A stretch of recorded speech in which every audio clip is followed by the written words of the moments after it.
Welcome back.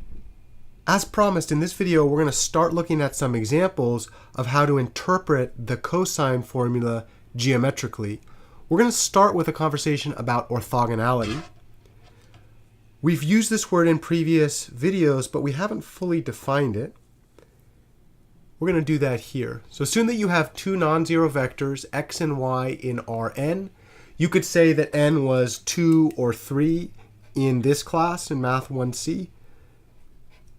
I'm leaving it general because as you go up into linear algebra, you can have this be any number. Okay, we say that these vectors are orthogonal if and only if the angle between these vectors, which we called theta, is pi over 2 radians or 90 degrees.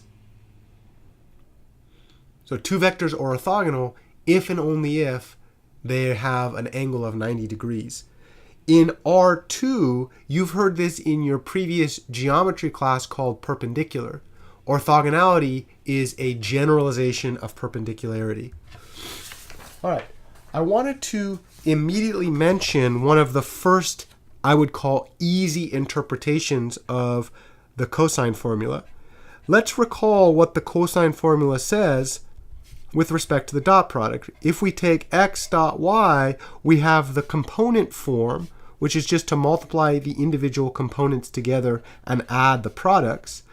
We also have the cosine formula, which is a geometric, non-algebraic interpretation of the dot product, which says this. Note that immediately we see that the dot product, this is a scalar. I think it's important to notice this. This is a scalar. This is going to be a non-negative scalar. Could be 0.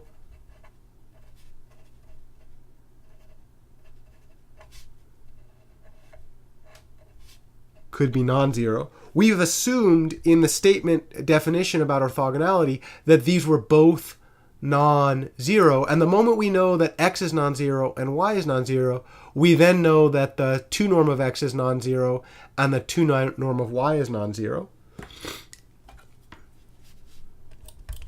I think this immediately goes to say if x not equal to 0 and y not equal to 0, and those are the 0 vectors, then x dot y, the only way x dot y would be equal to 0 is if the right-hand side was equal to 0, which would mean that cosine of theta would have to be equal to 0, because these two would be non-zero. That's the definition or the statement here. Well, the only way that cosine of theta is equal to 0 is if theta was equal to the cosine inverse. Some people like to call that the arc cosine, just so that it's well defined as a function. Well, this means it's either pi over 2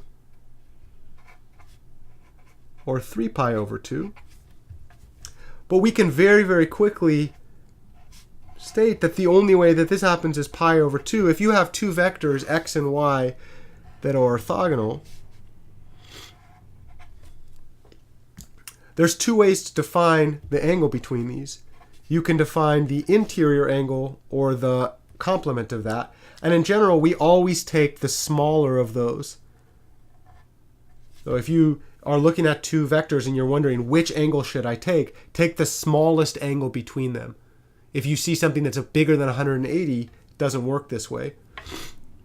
And what we just showed right here is that using the cosine formula, we lead to a theorem. Two non-zero vectors, x and y, are orthogonal if and only if x dot y equals 0. And this is what I promised you earlier today. We were going to look at interpreting the dot product geometrically. Here, this is the output of a dot product, which is a number, and the moment we see that that number is 0, we know that those vectors have a geometric relationship of orthogonality. let's take a look at how to use this theorem in practice. We'll go ahead and show that these two vectors are orthogonal. In order to do this, let's recall our theorem. Recall x dot y equals,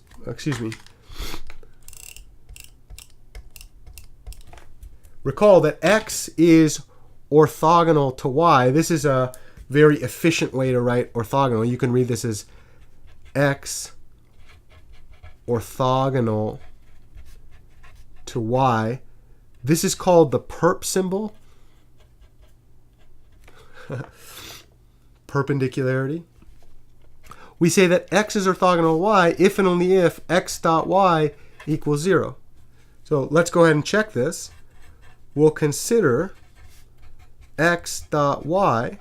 I'm going to skip writing this down. 2 times 5 is 10. 2 times negative 4 is negative 8. Negative 1 times 2 is negative 2. Of course, 10 minus 8 minus 2 is 0, which implies x orthogonal to y by our theorem. We've now confirmed that these are orthogonal. Anytime we have a dot product equal to 0, we know that two vectors are orthogonal. If we want to force two vectors to be orthogonal, we can do so by forcing the dot product equal to 0. In the next video, we'll go a little bit deeper into this geometric interpretation by looking at another example. See you there.